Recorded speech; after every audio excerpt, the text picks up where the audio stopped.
Hai semua, semangat pagi. Jumpa kembali bersama Ibu Guru ya.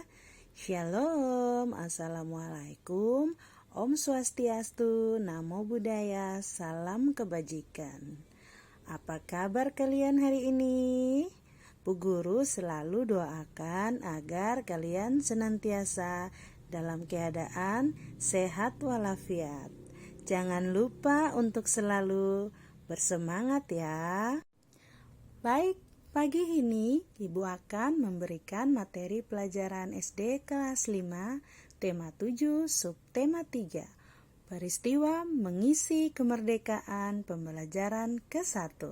Namun sebelum kita mulai, seperti biasa ya anak-anak, marilah kita awali pembelajaran kita di pagi hari ini dengan membaca doa terlebih dahulu agar kita senantiasa diberi kesehatan, kekuatan, kepintaran dan juga kemudahan untuk memahami semua pelajaran yang akan Ibu Guru sampaikan pada pagi hari ini. Baik anak-anak, banyak peristiwa yang terjadi dalam kehidupan kita. Ada peristiwa-peristiwa yang dianggap penting dan patut dirayakan bersama orang lain. Untuk itu diperlukan sebuah surat undangan untuk merayakan bersama orang lain. Anak-anak, tahukah kamu surat undangan? Surat undangan merupakan surat yang berisi pemberitahuan dan permintaan kesediaan seseorang untuk menghadiri suatu acara atau kegiatan.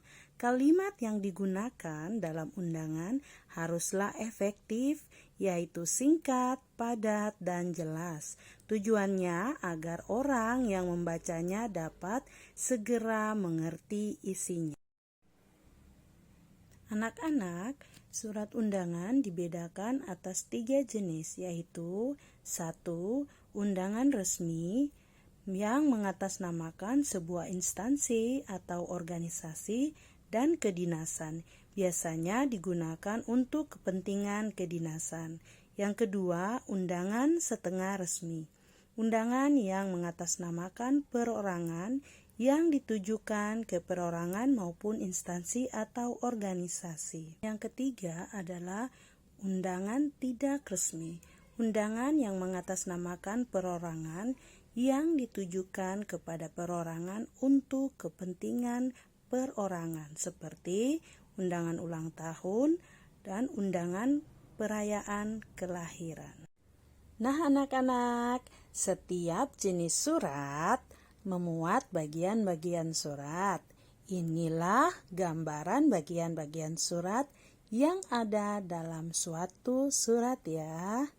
Kalian perhatikan nomor-nomor berikut ini.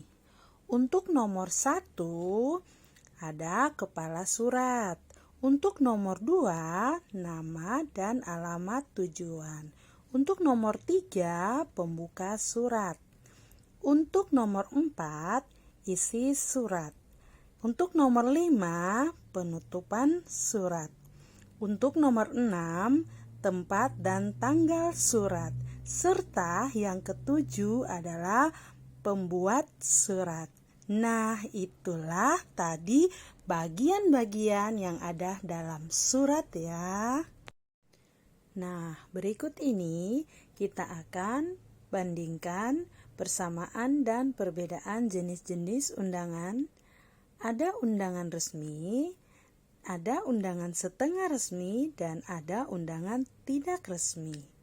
Nah, apa sih persamaan undangan-undangan tersebut?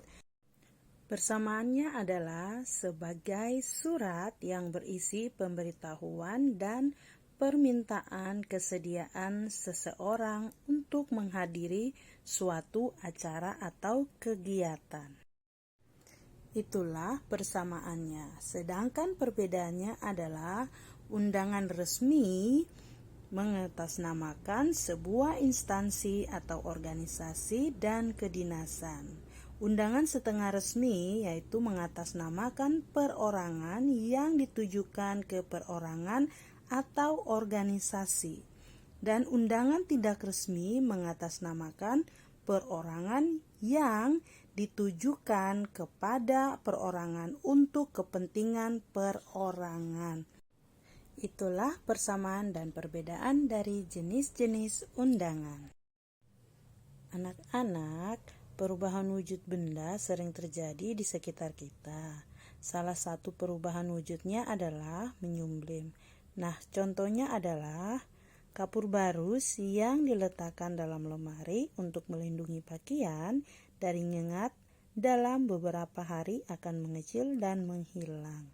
Kapur barus mengalami penyumbliman. Penyumblim adalah peristiwa perubahan wujud benda dari padat ke gas. Nah, anak-anak, itulah perubahan wujud benda dari padat ke gas.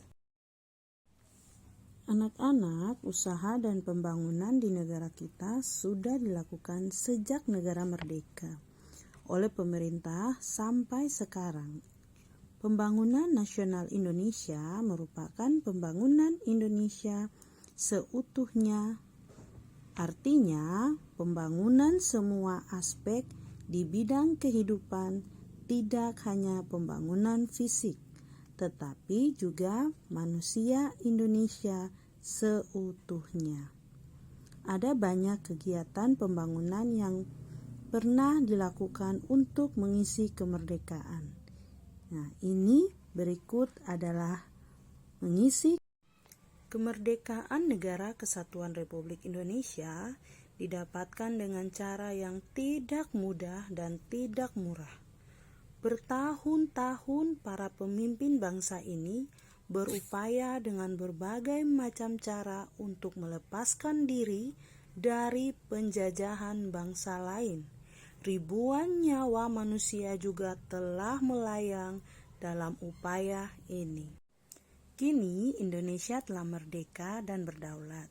Namun, banyak hal yang harus dilakukan untuk mengisinya dalam rangka pembangunan bangsa Indonesia yang seutuhnya seperti yang dicita-citakan para pendiri bangsa ini. Generasi penerus bangsa harus mengupayakan agar pembangunan manusia seutuhnya ini dapat dilakukan terus-menerus dengan berbagai cara. Cara-cara yang dapat dilakukan antara lain adalah mencintai dan bangga menjadi bangsa Indonesia. Hal ini dapat dimulai dengan memahami dan mengamalkan nilai-nilai dalam Pancasila sebagai dasar negara dan mengenal budaya bangsa sendiri. Rasa cinta tanah air dan bangsa dapat dipupuk dan dilakukan dengan kegiatan-kegiatan sederhana, seperti mengunjungi berbagai daerah di Indonesia dan mengenal cara hidup nilai-nilai masyarakat. Selain itu, kemerdekaan harus diisi dengan membangun kualitas manusia Indonesia. Para pemuda hendaknya dapat menggunakan masa kemerdekaan bangsa dengan menuntut ilmu setinggi-tingginya dan berkarya untuk membangun negara sendiri. Berbagai ilmu dan teknologi hendaknya dikuasai untuk memajukan kehidupan berbangsa dan bernegara dan untuk menuju masyarakat Indonesia sejahtera. Pembangunan sarana dan prasarana di berbagai bidang berikut dilakukan untuk menunjang kegiatan masyarakat dalam rangka meningkatkan kualitas hidup dan manusia guna mencapai kesejahteraan. Di antaranya adalah pembangunan jalan, pembangunan jembatan, pembangunan pasar, pembangunan sekolah, dan pembangunan tempat ibadah.